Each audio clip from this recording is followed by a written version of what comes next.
selamat bergabung di acara inisiasi 2020. Ada Ibu Iren, selamat pagi Ibu Iren Linda. Selamat bergabung Ibu. Luar biasa.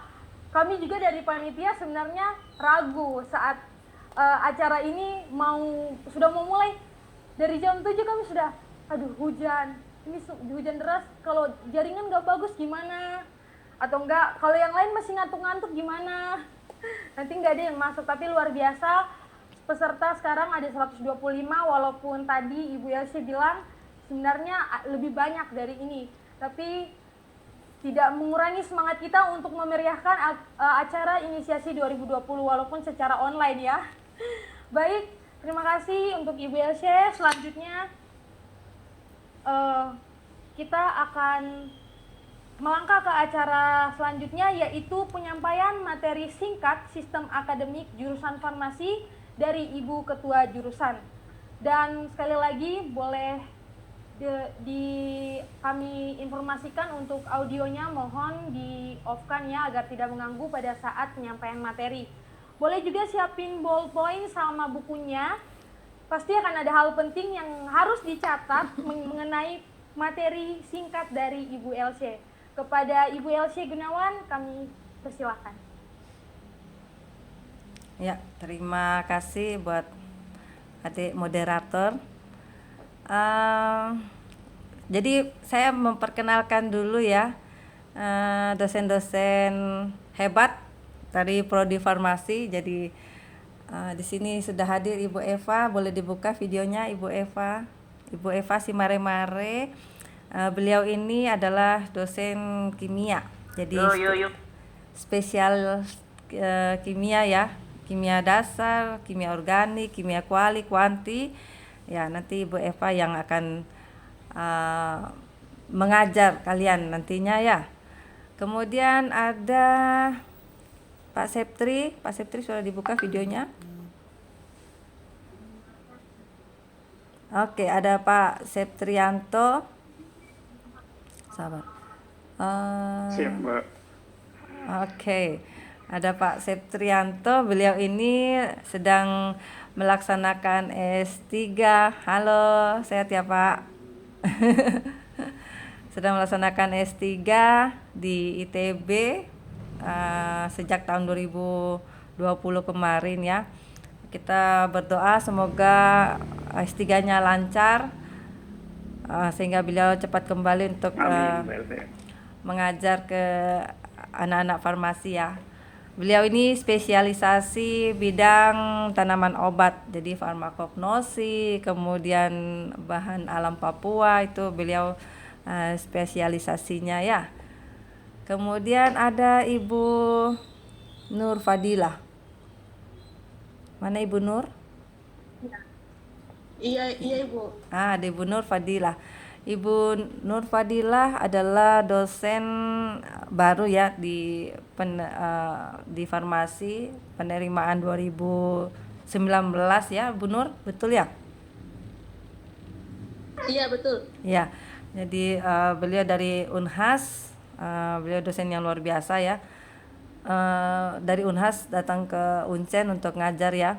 Jadi walaupun beliau dosen baru tapi jangan ditanya ya. Beliau ini pakar sekali bidang farmakologi dan farmakognosi ya. Kemudian nanti beliau akan mengajar bagian karena Pak Septri lagi pergi sekolah, jadi beliau akan menggantikan Pak Septri untuk tanaman obat, farmakognosi, fitokimia ya. Kemudian ada membantu Ibu Rani juga di bidang farmasetika. Kemudian ada Ibu Dr. Elfride Irawati Sianturi. Halo Ibu, selamat pagi. Pagi Ibu, pagi. Ya, mungkin kalau ada yang 2019 sudah kenal ya, 2019? Ya, sudah, beliau udah masuk ya di 2019. Kemudian untuk 2020 mungkin belum mengenal sosok beliau. Beliau adalah dosen pertama di Prodi Farmasi yang bergelar doktor. Jadi kita ucapkan selamat dulu ya buat Ibu Ira atas diraihnya gelar doktor. Beliau ini spesialisasi di farmakoepidemiologi. Jadi farmakologi oke, kemudian farmakoekonomi oke, farmakoepidemiologi. Pokoknya bidang-bidang spesialisasinya beliau farmakologi. Kemudian patofisiologi dan toksikologi. Kemudian ada lagi dosen kita Ibu Iren. Ada Ibu Iren. Sebentar saya cek dulu Ibu Iren. Ibu Iren. Hai, selamat pagi Ibu. Sehat ya Ibu? Lagi di apotek ya Ibu? Ya. Jadi Ibu Iren adalah dosen di farmasi juga. Beliau spesialisasi undang-undang, kemudian beliau juga mengajar patofis dan toksikologi, kemudian membantu saya juga di farmakologi. Kemudian ada Ibu siapa lagi nih? Ada Ibu Rizka. Ada Ibu Rani.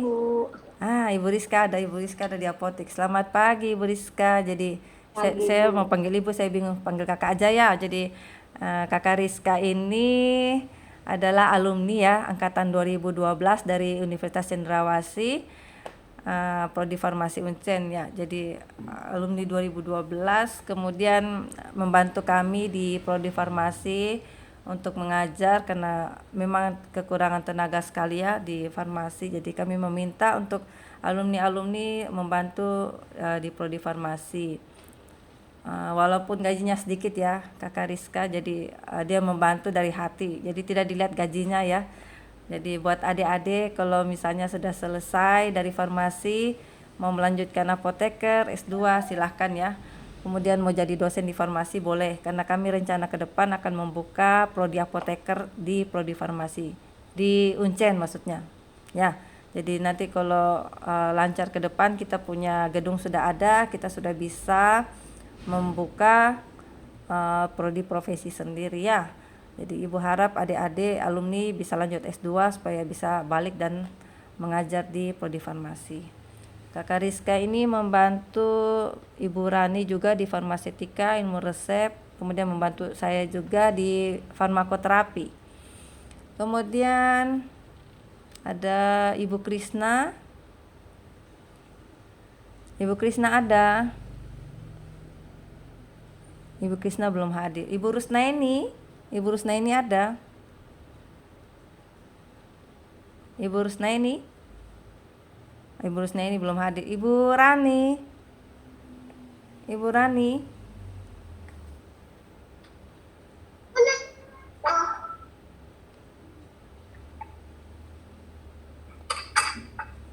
Ibu Rani adakah? Kakak moderator.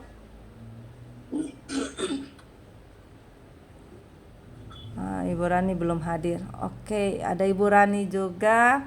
Kemudian Ibu Rani spesialisasinya farmasetika ya. Jadi mulai dari farmasetika dasar, farmasetika 1 2, kemudian teknologi sediaan semi solid, kemudian teknologi padat dan ilmu resep ya. Beliau spesialisasinya. Kemudian ada Ibu Krisna juga membantu di prodi farmasi di farmakoterapi dengan saya. Kemudian undang-undang manajemen farmasi. Kemudian ada Ibu Rusnaini. Ibu Rusnaini sedang ada di luar kota. Kemarin sempat mau melaksanakan S3 namun kendala biaya sehingga beliau kembali lagi. Nanti mungkin setelah dapat biaya untuk beasiswanya, untuk S3-nya baru beliau kembali S3. Beliau spesialisasi biasanya tim dengan Ibu Rani ya, farmasetika juga, kemudian dan teknologi. Kemudian ada saya sendiri ngajarnya macam-macam, farmakologi, kemudian farmakoterapi dan farmasi klinik. Jadi memang S2 saya di UGM ngambilnya farmasi klinik, jadi saya spesialisasi farmasi klinik. Kemudian apalagi ya, akademik. Oke. Jadi kalau bicara akademik kita kalau visi misi sudah hafal ya. Mungkin visi misi dulu ya kita. Jadi setiap kali ada kegiatan-kegiatan gini yang disampaikan adalah visi misi dari program studi farmasi ya. Visi program studi farmasi terselenggaranya pendidikan program studi farmasi ya yang berkearifan budaya lokal, dan misi kita ke depan kita akan menjadi program studi yang unggul di bidang bahan alam ya. Kemudian harapannya kita juga kita bisa bekerja sama ya dengan perguruan tinggi terkenal untuk riset ya dan inovasi. Kemudian untuk akademik sendiri, jumlah mahasiswa farmasi di prodi farmasi ya, kalau rata-rata angkatan maunya saya sih terimanya 40 ya, tapi saya tidak tahu kenapa masuknya animo mahasiswa ini banyak sekali ya. Kalau dari SMA adik-adik pasti tujuannya kalau tidak kedokteran ya, karena saya ingat saya dulu juga maunya kedokteran ya, terus tapi karena tidak diterima so saya akhirnya terdampar di farmasi gitu ya. Tapi ternyata tidak, memang Tuhan sudah kasih jalan saya untuk memang masuk ke farmasi ya. Jadi adik-adik yang masuk di program studi farmasi bersyukur ya, karena memang animo dari mahasiswa di Papua loh ya. Di Papua itu banyak banget, jadi sekitar 400 orang setiap tahunnya. 400 orang mau masuk di prodi farmasi Uncen ya. Jadi begitu besarnya minat dari adik-adik pelajar SMA yang mau masuk di prodi farmasi. Kemudian jumlah mahasiswa yang saya terima hanya sekitar 40 sampai 60, mengingat jumlah dosennya ya yang terbatas, jadi kita hanya bisa terima 40 sampai 60. So total kurang lebih mungkin ada 300 sampai 350 lah sampai 400 ya mahasiswa di program studi farmasi. Nah, Ibu harap setiap tahun bertambah ya, tapi harapannya Ibu juga kita punya gedung. Jadi nanti kalau kalian sudah jadi pejabat ya, yang kakak alumni, Ibu harap mungkin bisa ada proyek untuk pembangunan gedung farmasi ya. Jadi supaya kita bisa buka prodi apoteker juga. Jadi itu banyak harapan ke depan untuk prodi kita ini semakin berkembang terus ya. Kemudian untuk farmasi Uncen sendiri kalian jangan khawatir ya, karena dosen-dosen kita yang ada di prodi ini luar biasa hebat menurut saya ya, karena perjuangan kita bukan perjuangan yang semua ada, karena kita berawal dari semua nggak ada ya. Jadi saya harap adik-adik yang masuk di prodi farmasi tidak menyesal, karena kita semua nggak ada ya. Semua nggak ada, akhirnya kita berpikir lebih kreatif ya, berpikir lebih, jadi kita lebih mandiri, jadi kita lebih berusaha gimana caranya supaya kita bisa tetap berjalan ya. Ruang kuliah yang terbatas cuma 2 kelas ya kan, tapi kita tetap usaha gimana caranya supaya tetap ada tempat untuk kalian kuliah. Kemudian lab itu minimal itu sebenarnya standarnya itu harus ada 16 lab dasar. Jadi zamannya Ibu kuliah dulu di tahun 2000 itu ada 16 lab dasar.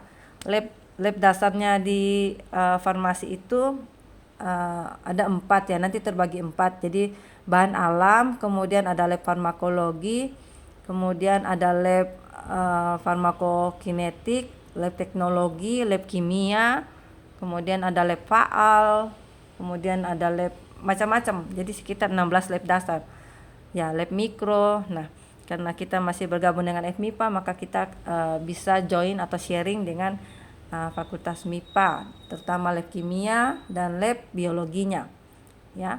Jadi dengan keterbatasan yang ada, tapi kita tetap berusaha untuk prodi ini tetap berjalan ya.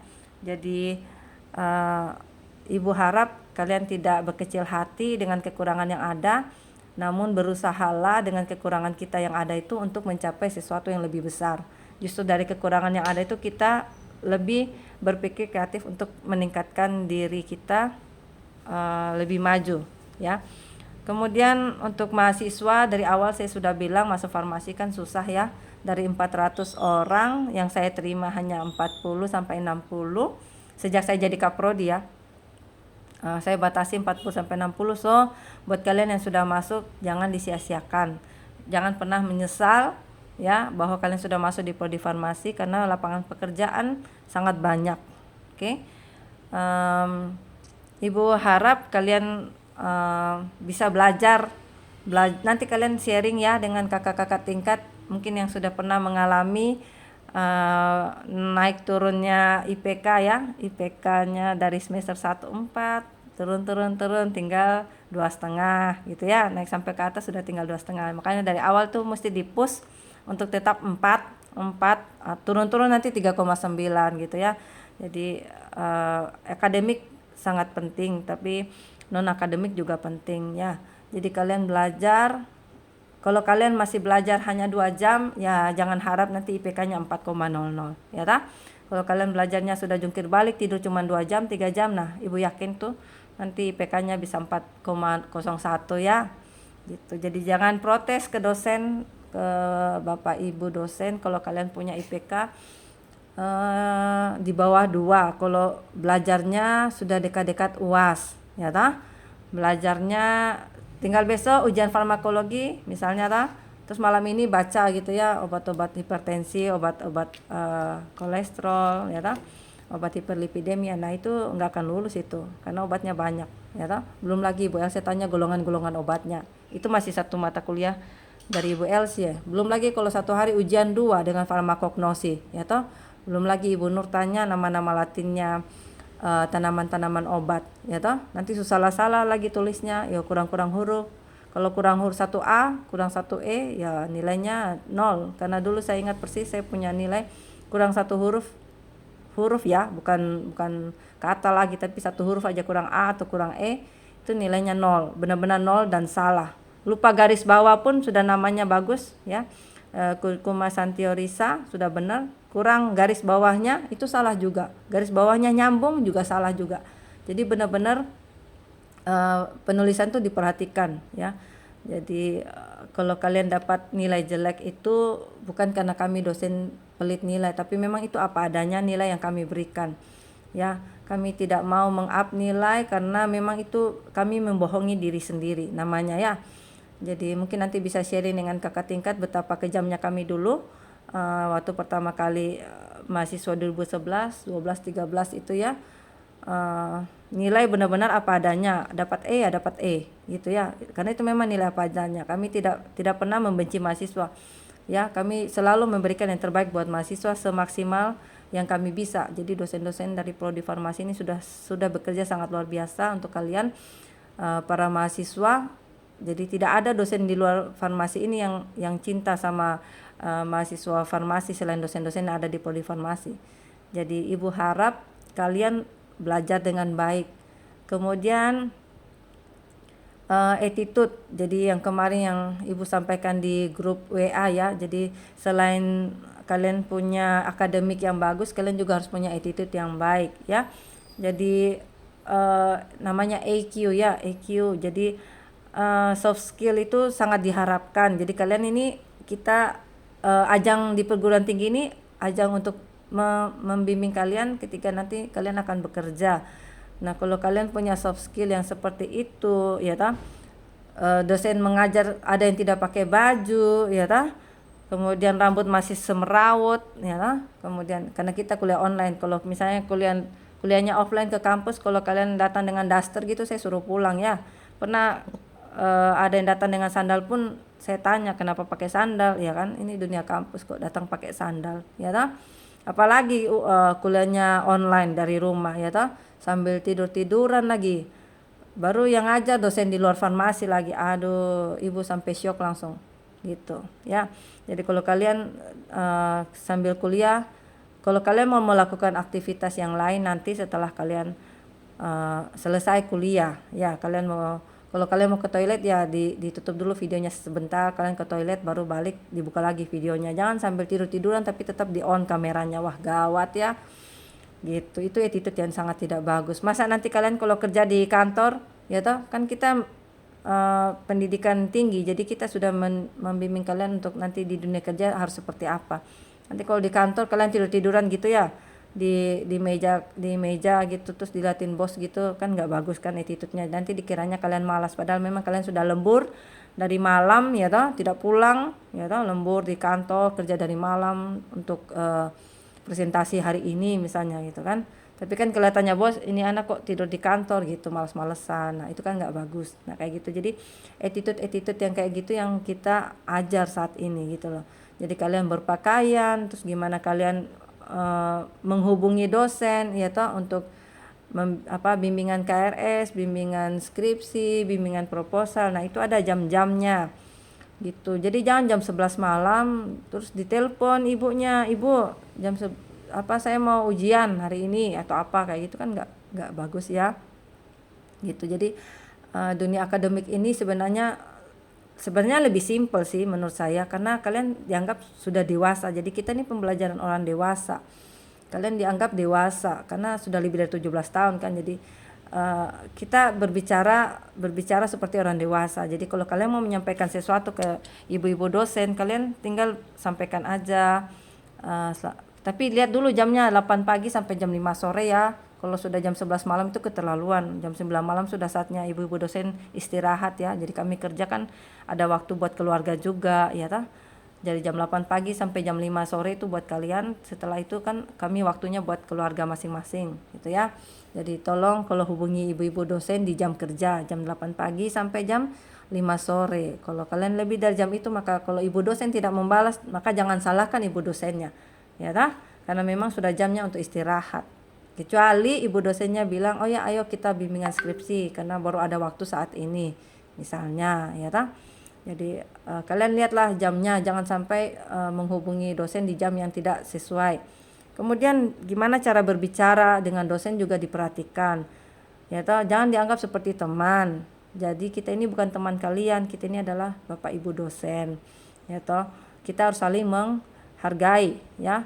Jadi misalnya SMS gitu, ibu kasih masuk saya kah di dalam grup, ibu kirimkah saya jadwal. Saya bilang ini saya ini siapa, emangnya saya ini sekretaris kamu ya toh. Yang lebih parah lagi orang tua. Jadi ibu dulu pernah membentuk grup dengan orang tua murid.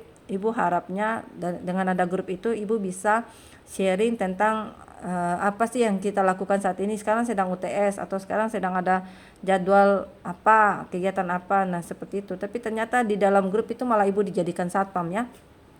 Jadi anak saya kok belum pulang ya bu, sampai jam sekian, sudah jam berapa, jam 9, jam 10 belum pulang. Saya bilang minta maaf ibu, praktikum sudah selesai jam 5, anak ibu seharusnya sudah pulang, sudah sampai rumah.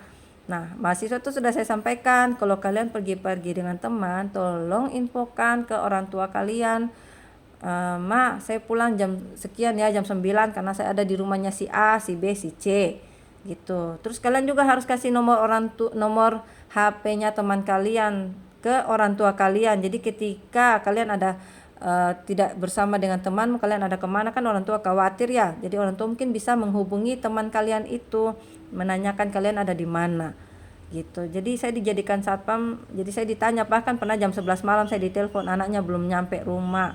Nah saya bingung lah, ini sudah jam 11 malam pak, saya bilang begitu. Gimana mungkin saya bisa jaga anaknya bapak ibu sampai jam 11 malam ya lah. Anak bapak ibu udah dewasa. Jadi saya berpikir bahwa seharusnya bapak ibu sudah punya nomor kontak teman-temannya anaknya dari bapak ibu gitu loh. Jadi tidak tanyakan ke saya lagi seperti itu. Nah sekarang grup itu saya sudah bubarkan karena saya merasa tidak efektif ya. Tapi sebenarnya saya mau bentuk ulang, cuman saya tuh lagi mikir gimana caranya ya biar tidak terulang lagi dengan grup yang kemarin seperti itu gitu. Kemudian kembali lagi ke yang tadi masuk farmasi ya, masuk farmasi itu kan susah ya.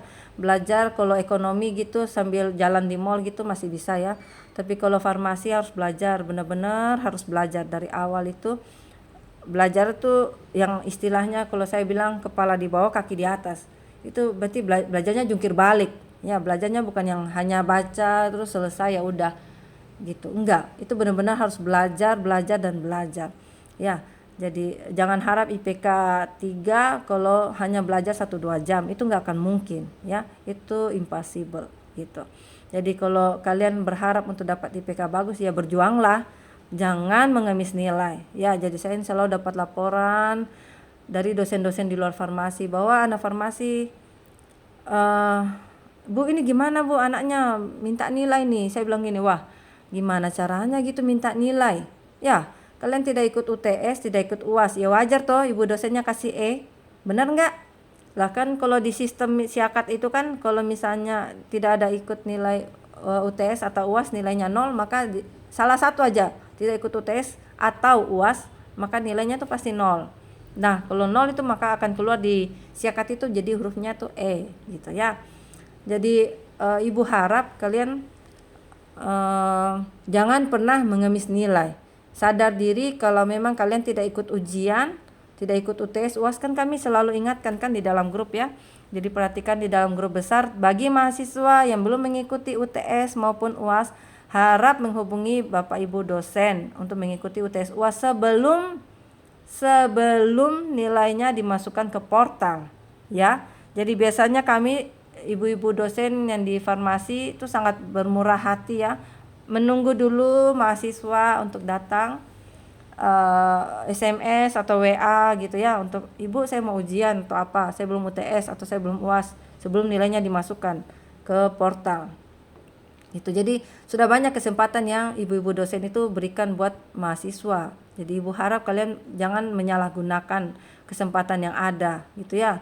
Kemudian belajar gitu loh, jangan mengemis nilai, jangan pernah buang itu dari kepalanya kalian itu ya, dari otak kalian, jangan pernah mengemis nilai ya. Saya waktu itu suka sekali dengan ada kakak tingkat kalian angkatan 2013, saya tidak mau sebutkan namanya di sini, tapi attitude-nya sangat bagus, anak Papua ya, attitude-nya sangat bagus sekali. Kemudian dia tidak pernah mau mengemis nilai ya. Jadi waktu itu pun dia punya nilai C kalau tidak salah kah, itu dia tetap ibu saya mau ulang aja mata kuliah yang ini. Oh ya nggak apa-apa, saya bilang gitu. Jadi dia tetap mengulang mata kuliah itu, dia tidak mau mengemis nilai. Nah itu saya suka sekali attitude kayak gitu, punya prinsip gitu ya. Jadi punya prinsip jangan pernah mengemis nilai gitu. Jadi tolong belajar baik-baik supaya nilai kalian baik, karena saya yakin bahwa proses itu tidak akan mengkhianati hasil ya. Kalau kalian belajarnya sudah luar biasa, terus Ibu Elsia misalnya kasih nilai E, boleh kalian protes ya, ibu saya sudah belajar nih farmakologi, ibu boleh tanya deh saya obat hipertensi apa semua golongan saya hafal, mekanisme kerjanya saya hafal, kemudian obat apa gini-gini saya hafal bu, masa saya dapat E. Nah itu mungkin ibu yang keliru menilai di siakatnya ya gitu. Jadi boleh, jadi kita belajarnya dewasa ya. Jadi kalau kalian misalnya merasa kalian sudah belajar tapi nilainya belum bagus, nah kalian boleh bicara sama ibu, bolehkah saya ujian ulang karena saya merasa saya bisa gitu, tapi kok nilai saya hanya dapat sekian misalnya gitu ya. Jadi ibu harap kalian jangan sampai berpikir bahwa masuk farmasi ini santai aja, nanti paling bapak ibu dosennya kasih nilai bagus ya toh.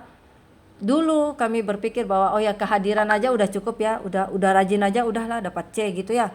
Tapi ternyata setelah dievaluasi lagi, kan setiap semester ada evaluasi, setelah evaluasi ternyata saat kakak-kakak tingkat kalian mau menghadapi apoteker, nah itu di situ kami merasa bahwa kalau banyak yang nggak lulus gitu, kami tuh merasa bahwa oh ya berarti harusnya tidak cukup hanya hadir di kelas ya, tidak cukup hanya online di kelas tatap muka, tapi memang harus ada benar-benar harus belajar, harus baca, harus dinilai UTS maupun UASnya, harus ada ujian ya. Jadi tidak cukup hanya sekedar hadir di kelas gitu. Jadi kami evaluasi, oh ternyata salah gitu loh cara kami menilai bahwa yang penting sudah hadir ya udahlah ya dapat C gitu, enggak gitu. Yang penting udah buat tugas ya udahlah ya dapat C, asal-asalan juga buat tugasnya ya gitu. Terus nyontek lagi ya ta, buat tugasnya nyontek lagi, berjamaah ya, berjamaah nyonteknya salah lagi gitu ya. Jadi nyontek berjamaah salah lagi gitu. Terus ya udah yang penting udah buat tugas paling dapat C gitu, enggak Ya, jadi di dosen farmasi itu bukan hanya buat tugas terus dapat C, terus hadir terus gitu dapat C, enggak ya. Jadi nilai benar-benar harus kita nilai benar-benar kalian belajar atau enggak gitu. Jadi dulu kami berpikir bahwa yang penting dia udah hadir ya udah, tapi ternyata salah. Setelah apoteker ternyata mereka banyak nggak lulus gitu. Nanti moderator tolong ingatkan ya kalau tinggal berapa menit. Kemudian ada lagi satu yang ibu mau sampaikan. Kalau kalian setelah lulus dari sarjana farmasi, ibu harap kalian bisa bekerja dengan baik ya. Kalau misalnya tidak lanjut apoteker, mau langsung bekerja ya bekerjalah dengan baik. Kemudian kalian jangan sampai kalian berpikir bahwa oh ya kalian hanya membawa nama kalian aja sendiri, enggak. Jadi ada yang melekat di diri kalian itu, yaitu nama farmasi Uncen ya. Jadi ibu harap tidak ada yang ibu dengar lagi di luar sana ada apoteker, teman-teman apoteker yang mengeluh ini mahasiswa alumni farmasi Uncen loh, ternyata kelakuannya kayak gini. Waduh, itu benar-benar ibu kecewa sih, karena ibu merasa bahwa kami para dosen yang ada di prodi ya, Bapak Ibu dosen yang ada di prodi sudah membimbing kalian dengan sangat baik, dengan selalu mengingatkan bahwa attitude itu penting ya. Attitude itu penting, jangan sampai kalian melakukan hal-hal yang tidak bagus gitu loh. Jadi nama Uncen akhirnya jadi ikut tercoreng, nama farmasi Uncen gitu. Hanya karena ulah dari 1-2 orang yang tidak bertanggung jawab. Jadi kalau kalian lulus dari prodi farmasi Uncen, kalian tuh bawa nama farmasi Uncen. So, kalau kalian lagi sedang menempuh apoteker, kalian lagi sedang bekerja, maka jagalah nama itu baik-baik, karena itu akan berdampak ke depannya. Kalau adik-adik kalian nantinya mau bekerja, misalnya ya, kalian diterima di PBF, misalnya Ensefal ya. Ensefal itu adalah PBF nasional ya toh. Nah, kalau di situ ada alumni kita yang sudah bekerja dengan baik, kemudian karena PNS maka dia akan keluar dari Ensefal dan dia akan masuk ke PNS. Nah, kalau ketika kakak alumni yang pertama tadi sudah membuat sesuatu yang baik, maka kalian akan nantinya ketika kalian melamar kerja di Ensefal misalnya, itu maka mereka tuh sudah punya image bahwa oh ya, anak farmasi Uncen itu bagus attitude-nya, kemudian akademiknya juga oke gitu.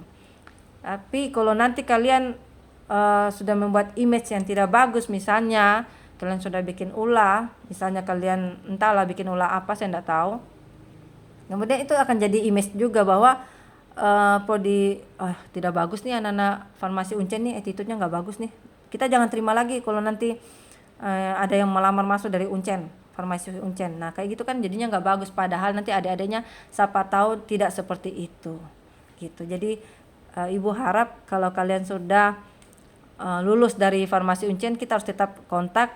Ibu akan masukin kalian ke dalam grup alumni, karena kita akan tetap kontak sampai kapanpun, selama prodi farmasi Uncen masih ada ya, kita akan tetap harus saling kontak, karena ibu membutuhkan data-data dari kalian. Jadi misalnya di dalam akreditasi prodi itu ada namanya tracer study. Nah, tracer study itu adalah pengguna. Jadi misalnya PSA kalian yang punya sarana apotik itu akan menilai apakah prodi farmasi Uncen ini, alumni kita ini sudah baik mutunya, seperti itu kira-kira.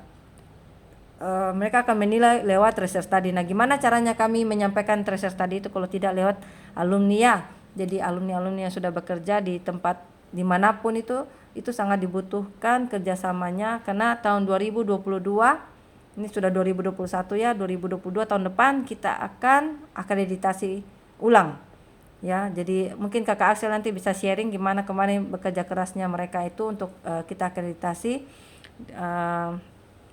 dengan para dosen yang sudah bekerja keras untuk akreditasi kita bisa jadi B, yang sebelumnya jadi C, yang sebelumnya C, sekarang kita sudah jadi B. Harapan ke depan kita akan jadi A dengan bertambahnya jumlah dosen yang banyak, jumlah doktor, jumlah yang sudah S3-nya banyak, kemudian kita punya gedung, kita punya fasilitas, alat-alat yang bagus. Nah, itu pasti kita bisa dapat A gitu ya. Jadi ibu berharap sekali kalian nanti bisa ikut sampai akhir, sharing dengan kakak tingkat, karena pasti ibu yakin sekali ya banyak yang akan di-sharingkan oleh kakak-kakak, apalagi mereka baru selesai apoteker, mereka pasti akan cerita apapun yang terjadi di farmasi Uncen dan di apoteker nantinya gitu.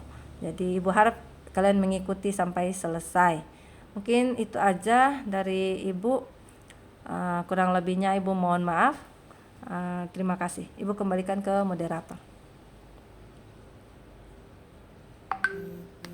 Baik, terima kasih banyak untuk Ibu Elsa. Demikian pemaparan sistem akademik di farmasi. Benar tadi yang Ibu bilang, mulai dari dosen-dosen yang luar biasa di bidang akademik, dosen-dosen farmasi juga selalu mengingatkan tentang attitude, karena selalu dikatakan kalau percuma pintar tapi tidak punya attitude, dan semoga kita semua di jurusan farmasi mempunyai dua, jadi pintar di akademik, pintar juga di attitude, baik di attitude. Dan juga tadi Ibu Elsa bilang untuk gedung dan juga profesi apoteker, semoga kita berdoa sama-sama, semoga segera terrealisasikan.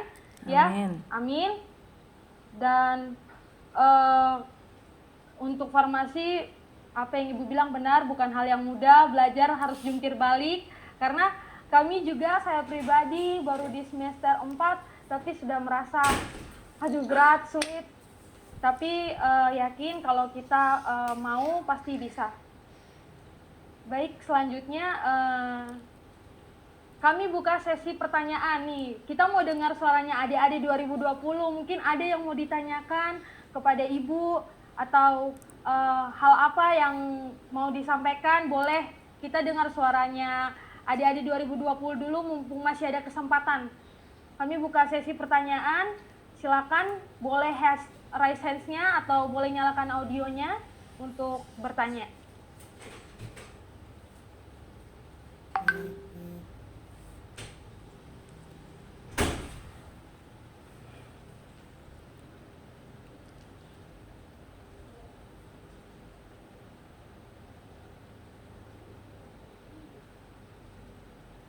Ayo adik-adik 2020, atau masih ada yang ngantuk ya? Karena cuacanya juga mendukung untuk tidur. Jadi ngantuk. Rebahan, tarikan kasur lebih kuat. Itu lagi.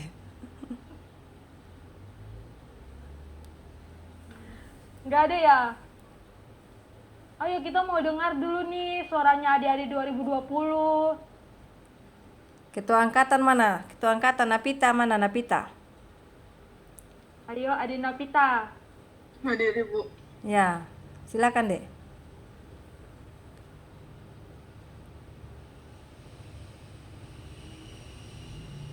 Silakan, ada yang mau disampaikan boleh. Mereka masih semester berapa ini? Masuk semester 2. Bagaimana semester 1 kemarin? Berat, ringan, sedang? Sedang, Ibu. Oh, sedang-sedang.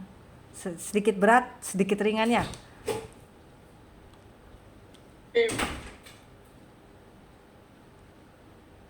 Masih yang itu kan masih mata kuliah dasar ya, yang masih kalian dapat di SMA soalnya. Iya. Jadi enggak terlalu berat. Oh, oke.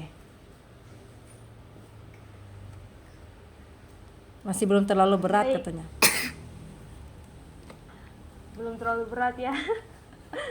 Baik, mungkin demikian pemaparan materi dari Ibu Elsa. Terima kasih banyak Ibu untuk materi yang luar biasa, untuk pengenalan mengenai dunia farmasi di Universitas Cendrawasih.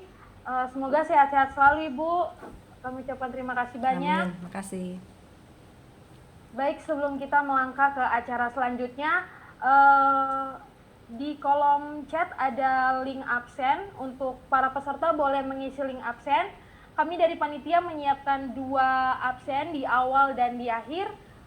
Jadi harus diisi dua-duanya untuk mendapatkan sertifikat. Jadi jangan sampai ikut di awal aja, di akhir sudah nggak ikut, karena bakal ada acara-acara yang seru dan menarik juga ke depannya. Baik, kita akan melangkah ke acara selanjutnya untuk memanage waktu. kita akan masuk dalam penyampaian materi Ketua HMJ yang akan dibawakan oleh Kakak Reza Andre. Kepada Kakak Reza, waktu dan tempat kami persilakan. Baik, selamat pagi adik-adik, kakak-kakak, teman-teman, serta Bapak Ibu dosen dan ketua jurusan. Selamat pagi semuanya. Pagi. Baik, mungkin di sini saya akan sedikit sharing bagaimana sih organisasi dari jurusan dan juga fakultas begitu. Baik, mungkin adik-adik mungkin di pertanyaan mungkin apa sih organisasi itu, terus apakah organisasi itu penting? Menurut kakak, organisasi itu adalah kelompok yang terdiri dari 2 sampai 3 orang atau lebih dan berkumpul dengan sebuah tujuan. Tentunya dalam ada tujuan yang bersama begitu, ada tujuan-tujuannya. Nah, misalnya mungkin adik-adik bisa tahu bahwa ada organisasi pemerintahan, ada organisasi masyarakat, dan juga ada organisasi politik, dan juga ada organisasi keagamaan. Jadi organisasi itu bukan hanya dalam kampus ataupun di dalam jurusan, tapi adik-adik juga bisa mengenal ada organisasi-organisasi dari luar ya. Nah, mungkin ada juga yang bertanya, Kak, organisasi itu penting kah? Nah, menurut kakak itu organisasi itu sangat penting gitu. Dimana bisa mengembangkan setiap diri kemahasiswaan, dari bukan hanya dari dalam akademik, tapi bisa memanage waktu, bisa belajar yang namanya memimpin diri sendiri, bisa belajar yang namanya berkomunikasi, belajar yang namanya berbaur dengan teman-teman gitu ya. Nah, menurut kakak juga cara belajar mahasiswa itu ada 2 gitu. Yang pertama ada namanya belajar di dalam kelas dan juga ada belajar di dalam luar kelas. Nah, kita tahu bahwa di dalam kelas ini ada yang namanya dosen-dosen yang bisa sampaikan materi-materi ya. Itu sesuai dengan jurusan kami ya, farmasi gitu. Itu menunjang sebagai adik-adik kalian punya materi dan juga pengembangan adik-adik gitu. Nah, di luar kelas ini juga ada namanya organisasi.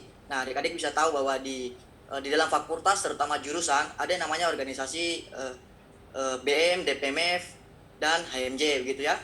Jadi bukan hanya di dalam fakultas dan jurusan, tapi adik-adik juga bisa belajar organisasi dari gereja-gereja, dari yang tadi kakak udah bilang bahwa organisasi itu bukan hanya di dalam jurusan saja. Nah, di sini kakak akan memberitahukan tentang macam-macam organisasi mahasiswa, yaitu ada MPM yaitu Majelis Pemusatan Mahasiswa, ada BM yaitu Badan Eksekutif Mahasiswa, ada DPMF Dewan Perwakilan Mahasiswa Fakultas, dan juga ada BMF yaitu Badan Aktif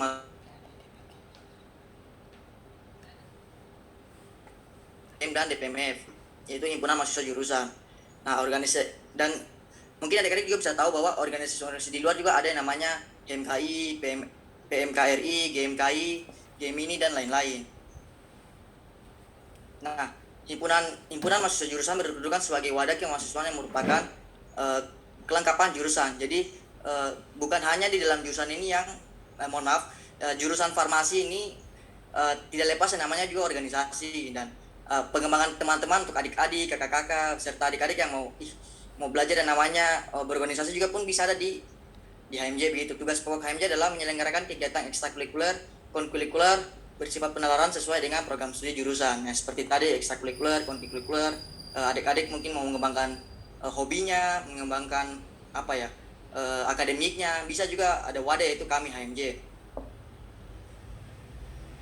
Dan fungsi HMJ itu sendiri juga kakak share sedikit. Selain menjadi wadah untuk farmasi berorganisasi, HMJ juga menjadi penunjang perkuliahan sebagai kegiatan yang dilakukan oleh himpunan ini. Himpunan ini tentu saja sebagai berkaitan erat dengan ke dunia kefarmasian. Jadi adik-adik bisa belajar kalau memang pun ada materi-materi dari dosen atau yang susah untuk berat, bisa share sama kakak-kakak kita di HMJ Farmasi, dan juga bukan hanya HMJ ya, teman-teman kakak-kakak juga di farmasi ini bisa men-share dari adik-adik yang mau sampaikan apa perlu, ada yang mau ditanyakan atau kurang mengerti. Jadi HMJ pun juga menjadi wadah untuk adik-adik juga begitu.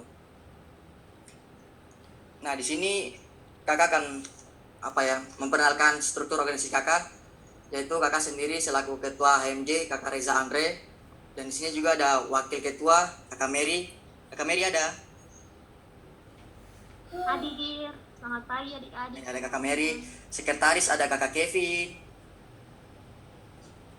Kakak Kevin ada kak?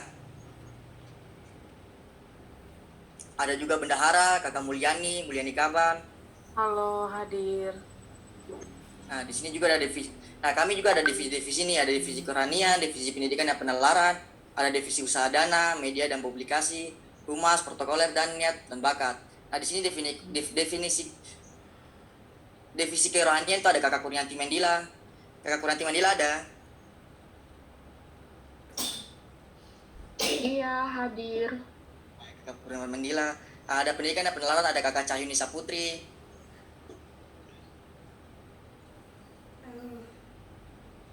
Ada usaha dana juga, ada Kakak Sari Maji, Kakak Sari. Hadir. Ada Kakak di media publikasi ada Kakak Yulfa. Hadir. Humas dan protokoler ada Kakak Rafsanjani.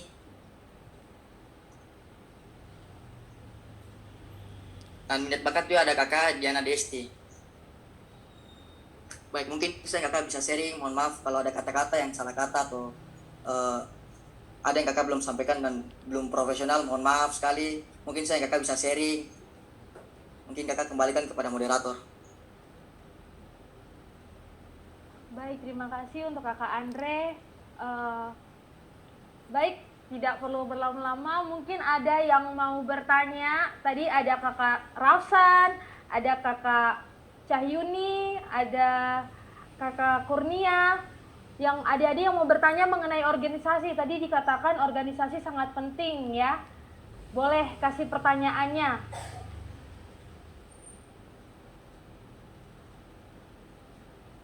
Ayo adik-adik 2020. Belum ada suaranya nih. Kurang seru ya inisiasinya online.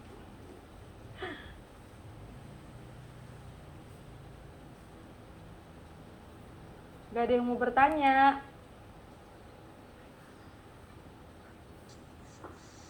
Kalau alumni yang tanya, apakah boleh? Boleh, silakan Kak, silakan. Selamat pagi adik-adik, perkenalkan saya Anita Samsuryani, alumni 2013. Halo Bapak Ibu dosen, semoga kabarnya semuanya baik ya. Sehat, Mohon Anita. maaf. Mohon maaf belum bisa berjumpa Bapak Ibu, apalagi kemarin adik-adik dan Natal Farmasi ya. Iya, Kak. Adik-adik, saya ini apa ya, dapat undangan tadi malam. Saya juga kaget ya, diundang sama si siapa gitu, ketua inisiasinya.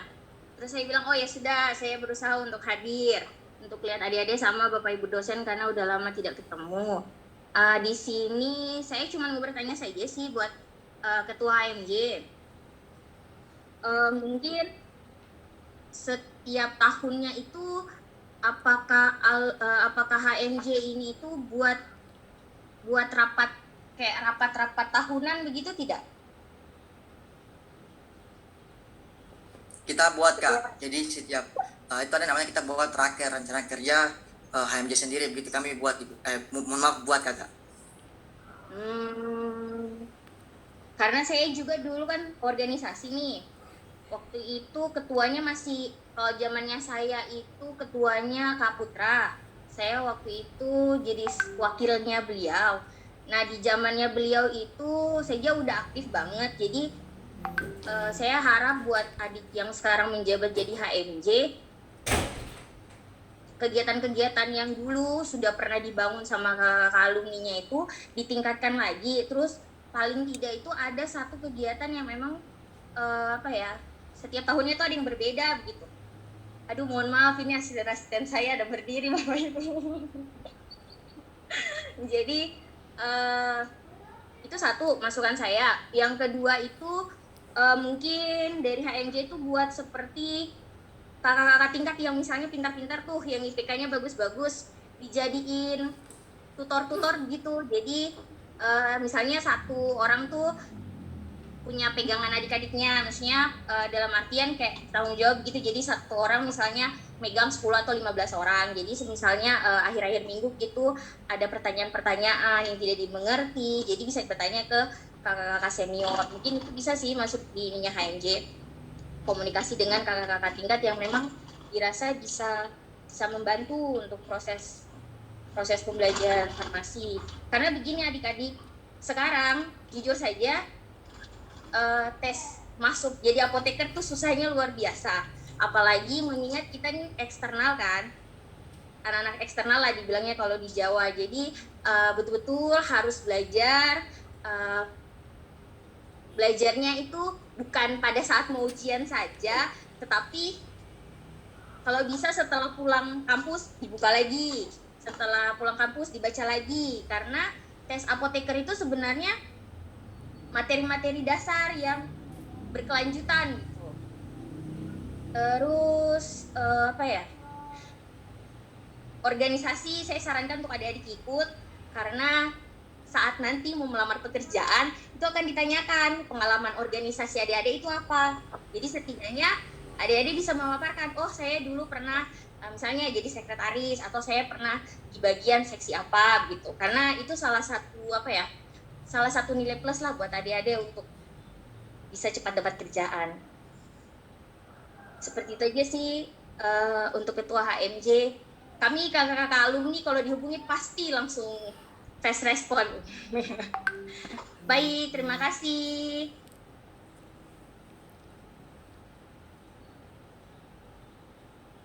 Terima kasih Kak atas masukannya.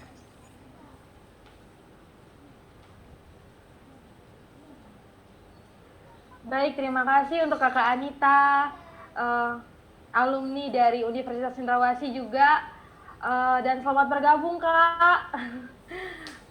Kemudian masih ada yang mau bertanya lagi, boleh dari angkatan 2019 juga yang mau bertanya mengenai organisasi, yang 2020 Ada juga itu tuh. boleh. Jo 2020 mau bertanya tuh, sudah raise hand. Oh ya, baik, untuk Adi Jo boleh nyalakan audionya dan boleh bertanya. Selamat pagi Kak, selamat pagi Bu dosen. Perkenalkan, nama saya Jo Kafiah dari angkatan 2020, Prodi Farmasi. Izin ingin bertanya tentang organisasi Kak. Jadi kan kita semua itu tahu, sama tadi juga udah dijelasin sama Ibu Elsie, kalau kita di farmasi itu harus rajin belajar karena benar-benar susah. Nah, pertanyaan saya itu, gimana sih cara kakak-kakak yang ikut organisasi itu bagi waktunya? Bagi waktu antara ikut organisasi, belajar, dan lain-lainnya itu. Terima kasih.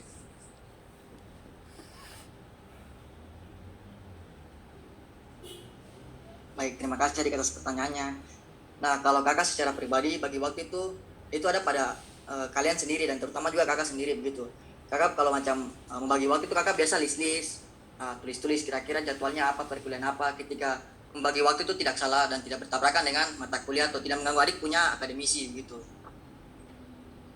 Terus juga apa ya, kakak biasa juga banyak sharing kepada kakak punya teman-teman, dan juga biasa banyak bertanya dengan dosen, karena dosen itu sebagai kita punya orang tua, kita boleh sharing dengan mereka begitu. Kira-kira ibu begini, dan apa hubungan komunikasi dengan mereka, kira-kira apa ya, itu kita juga dijaga, bukan dijaga karena memang itu asli kalian begitu. Belajar yang namanya itu yang baik dan benar, ketemu dengan orang tua kita, menyampaikan ibu mohon maaf ada begini, ada perkuliahan ini, kira-kira kami ada kegiatan seperti begini. Jadi sampaikan secara transparan, yang penting kalian sudah lakukan dengan baik gitu.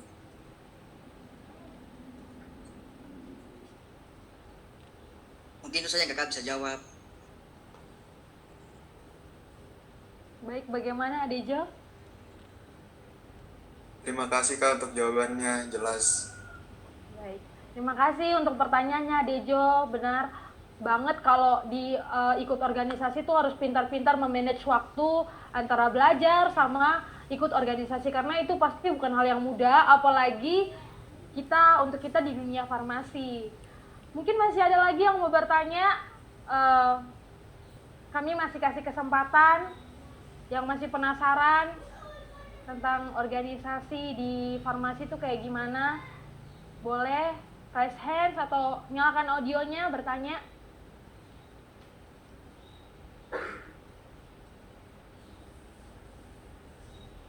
Udah nggak ada ya? Izin Kak.